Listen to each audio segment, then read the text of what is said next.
இந்த இசை நிகழ்ச்சியை, இந்த இசையை நீங்கள் டவுன்லோடு செய்து கேட்கக்கூடாது. டவுன்லோடுன்னு சொல்கிறப்ப மட்டமாக நினைக்காதீங்க. என்னென்னா இதை நேரடியாக கேட்கணும். என்னுடைய மக்களை நான் நேரடியாக இசைத்து அந்த அந்த அந்த அனுபவத்தை, அது வேற. நீங்கள் அங்கே உட்காந்து அந்த சைலண்ட்டாக அந்த 80 வாத்திய கருவிகளும் அப்படியே கேட்கும். 80 வாத்திய கருவிகள் மற்ற ஒலிப்பதிவுகளில் கேட்குமா? கேட்காது. நான் எவ்வளவோ பாடல்களை ரெக்கார்ட் செய்து கொண்டிருக்கும் பொழுது கூட ஒரு நோட்டு பிசகுனாலும் விடமாட்டேன், போட்டு வாங்கி விட்டுருவேன். ஃபுல் ரிஹர்சலில் கலந்துக்கிட்டு மேடையிலையும் பக்கத்திலேயே உட்கார்ந்து கொண்டு தவறு செய்கிறார்களா என்பதை கவனித்துக் கொண்டிருந்தேன். இரண்டாவது பகுதியிலே நமது பாடல்களை, என்னுடைய பாடல்களவே அவர்களை வாசிக்க வைத்து, நம்முடைய சினிமா பாடல்களையே வாசிக்க வைத்து நானும் ஒரு பாடலை அங்கே அவர்களோடு பாடினேன். அதுவும் மிகவும் கஷ்டமான காரியம். ஏனென்றால் அவர்களோடு பாடி எனக்கு பழக்கம் இல்லை. தினமும் அவர்களோடு பாடுகிறேன். என்னுடைய பாடலை என்னுடைய தியேட்டரில் எங்களுடைய விதிமுறைப்படி நாங்கள் ரெக்கார்ட் செய்து கொண்டு வருவதுதான் வழக்கம். ஆனால் அவர்களோடு பாடி அந்த பாடலுக்கு மக்கள் கைத்தட்டி மிகவும் நல்ல வரவேற்பு கொடுத்தார்கள்.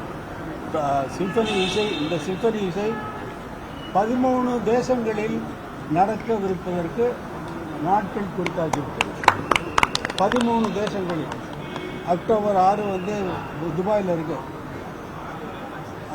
செப்டம்பர் 6 பாரிஸில் இருக்கு, அப்புறம் ஜெர்மன் ஹாம்பர்க், இப்படி எல்லா கண்ட்ரிகளுக்கும் இந்த இசை, சிம்பனி இசை என்பது போகிறது.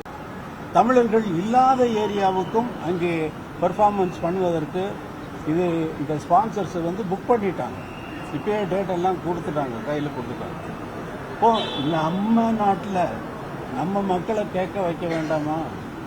நம்ம மக்கள் கேட்கணுமா? வேண்டாம், கேட்கணும்.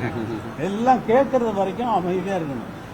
அந்த மூமெண்ட் நீங்கள் அங்கே அந்த ஸ்பாட்டில் இருந்து அவங்க கையை காட்டுறதும் அந்த அமைதியோடு இருந்து நீங்கள் ரசிக்கிறது தான் இசை உலகத்தில், இசை பாரம்பரியத்தில் மிகவும் உச்சகட்டமான விஷயம். அதனால் என்னுடைய மக்களை, என்னுடைய மண்ணில் பிறந்த இந்த மக்களை என் மீது அன்பும் அவ்வளவு அன்பு வச்சுருக்காங்க. அது தெய்வமாக கொண்டாடுறவங்க இருக்காங்க. கடவுளான இசை கடவுளுங்கிறான். எப்படி இருந்தாலும் நான் சாதாரண மனிதனைப் போல தான் இங்கே வேலை செய்து கொண்டிருக்கிறேனே தவிர என்னை பற்றி எனக்கு ஒரு எண்ணமும் கிடையாது.